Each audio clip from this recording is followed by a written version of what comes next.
Some Thoughts Concerning Education, by John Locke.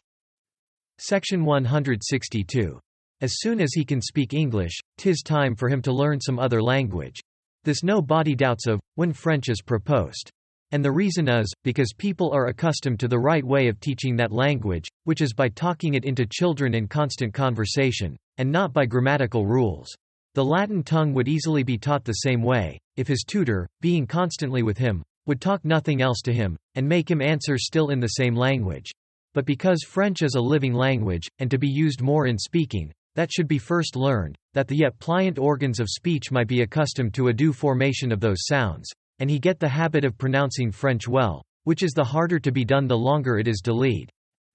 Section 163. When he can speak and read French well, which in this method is usually in a year or two, he should proceed to Latin, which 'tis a wonder parents, when they have had the experiment in French, should not think ought to be learned the same way, by talking and reading. Only care is to be taken whilst he is learning these foreign languages, by speaking and reading nothing else with his tutor, that he do not forget to read English, which may be preserved by his mother or somebody else hearing him read some chosen parts of the scripture or other English book every day.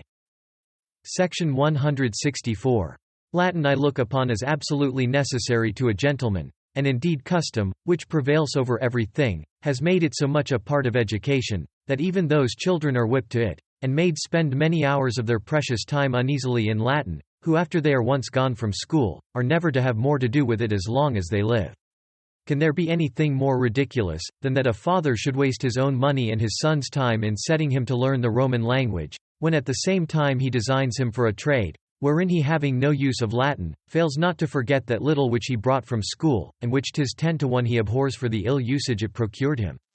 Could it be believed, unless we had everywhere amongst us examples of it, that a child should be forced to learn the rudiments of a language which he is never to use in the course of life that he is designed to, and neglect all the while the writing a good hand and casting accounts, which are of great advantage in all conditions of life, and to most trades indispensably necessary?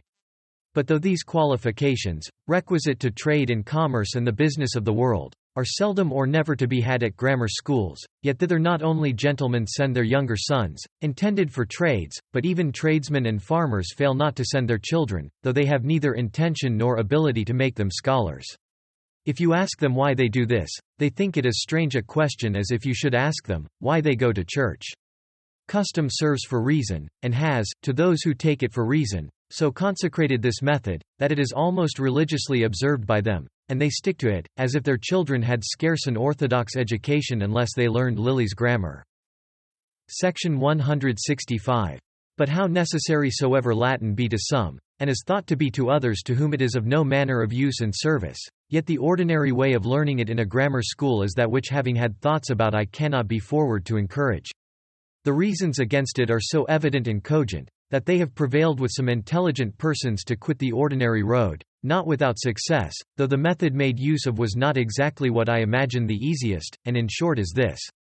to trouble the child with no grammar at all, but to have Latin, as English has been, without the perplexity of rules, talked into him. For if you will consider it, Latin is no more unknown to a child, when he comes into the world, than English, and yet he learns English without master, rule, or grammar, and so might he Latin too, as Tully did, if he had somebody always to talk to him in this language. And when we so often see a French woman teach an English girl to speak and read French perfectly in a year or two, without any rule of grammar, or anything else but prattling to her, I cannot but wonder how gentlemen have overseen this way for their sons, and thought them more dull or incapable than their daughters. Section 166. If therefore a man could be got, who himself speaking good Latin, would always be about your son, talk constantly to him, and suffer him to speak or read nothing else, this would be the true and genuine way, and that which I would propose, not only as the easiest and best, wherein a child might, without pains or chiding, get a language, which others are wont to be whipped for at school 6 or 7 years together, but also as that, wherein at the same time he might have his mind and manners formed, and he be instructed to boot in several sciences, such as are a good part of geography, astronomy, chronology, anatomy, besides some parts of history, and all other parts of knowledge of things that fall under the senses and require little more than memory. For there, if we would take the true way, our knowledge should begin, and in those things be laid the foundation, and not in the abstract notions of logic and metaphysics, which are fitter to amuse than inform the understanding in its first setting out towards knowledge. When young men have had their heads employed a while in those abstract speculations without finding the success and improvement, or that use of them, which they expected, they are apt to have mean thoughts either of learning or themselves. They are tempted to quit their studies, and throw away their books as containing nothing but hard words and empty sounds, or else, to conclude, that if there be any real knowledge in them, they themselves have not understandings capable of it. That this is so, perhaps I could assure you upon my own experience. Amongst other things to be learned by a young gentleman in this method, whilst others of his age are wholly taken up with Latin and languages, I may also set down geometry for one, having known a young gentleman, bred something after this way, able to demonstrate several propositions in Euclid before he was 13. Section 167. But if such a man cannot be got, who speaks good Latin, and being able to instruct your son in all these parts of knowledge, will undertake it by this method, the next best is to have him taught as near this way as may be, which is by taking some easy and pleasant book, such as Aesop's Fables, and writing the English translation, made as literal as it can be in one line, and the Latin words which answer each of them, just over it in another. These let him read every day over and over again, till he perfectly understands the Latin, and then go on to another fable, till he be also perfect in that, not omitting what he is already perfect in, but sometimes reviewing that, to keep it in his memory. And when he comes to write, let these be set him for copies, which with the exercise of his hand will also advance him to Latin. This being a more imperfect way than by talking Latin unto him, the formation of the verbs first, and afterwards the declensions of the nouns and pronouns perfectly learned by heart, may facilitate his acquaintance with the genius and manner of the Latin tongue, which varies the signification of verbs and nouns, not as the modern languages do by particles prefixed, but by changing the last syllables. More than this of grammar, it think he need not have, till he can read himself Sancti Minerva, with Schopius and Perizonius's notes. In teaching of children, this too, I think, is to be observed, that in most cases where they stick, they are not to be farther puzzled by putting them upon finding it out themselves, as by asking such questions as these, viz. Which is the nominative case in the sentence they are to construe, or demanding what alpharo signifies, to lead them to the knowledge what absoler signifies, and c. when they cannot readily tell. This wastes time only in disturbing them, for whilst they are learning, and apply themselves with attention, they are to be kept in good humor, and every thing made easy to them, and as pleasant as possible. Therefore, wherever they are at a stand, and are willing to go forwards, help them presently over the difficulty, without any rebuke or chiding, remembering, that where harsher ways are taken, they are the effect only of pride and peevishness in the teacher, who expects children should instantly be masters of as much as he knows, whereas he should rather consider, that his business is to settle in them habits, not angrily to inculcate rules, which serve for little in the conduct of our lives, at least are of no use to children, who forget them as soon as given. In sciences where their reason is to be exercised, I will not deny but this method may sometimes be varied, and difficulties proposed on purpose to excite industry, and accustom the mind to employ its own strength and sagacity in reasoning. But yet, I guess, this is not to be done to children, whilst very young, nor at their entrance upon any sort of knowledge. Then every thing of itself is difficult, and the great use and skill of a teacher is to make all as easy as he can, but particularly in learning of languages there is least occasion for posing of children. For languages being to be learned by rote, custom and memory, are then spoken in greatest perfection, when all rules of grammar are utterly forgotten. I grant the grammar of a language is sometimes very carefully to be studied, but it is not to be studied but by a grown man, when he applies himself to the understanding of any language critically, which is seldom the business of any but professed scholars. This I think will be agreed to, that if a gentleman be to study any language, it ought to be that of his own country, that he may understand the language which he has constant use of, with the utmost accuracy. 'Tis true, parents and governors ought to settle and establish their authority by an awe over the minds of those under their tuition, and to rule them by that, but when they have got an ascendant over them, they should use it with great moderation, and not make themselves such scarecrows that their scholars should always tremble in their sight. Such an austerity may make their government easy to themselves, but of very little use to their pupils. 'Tis impossible children should learn anything whilst their thoughts are possessed and disturbed with any passion, especially fear, which makes the strongest impression on their yet tender and weak spirits.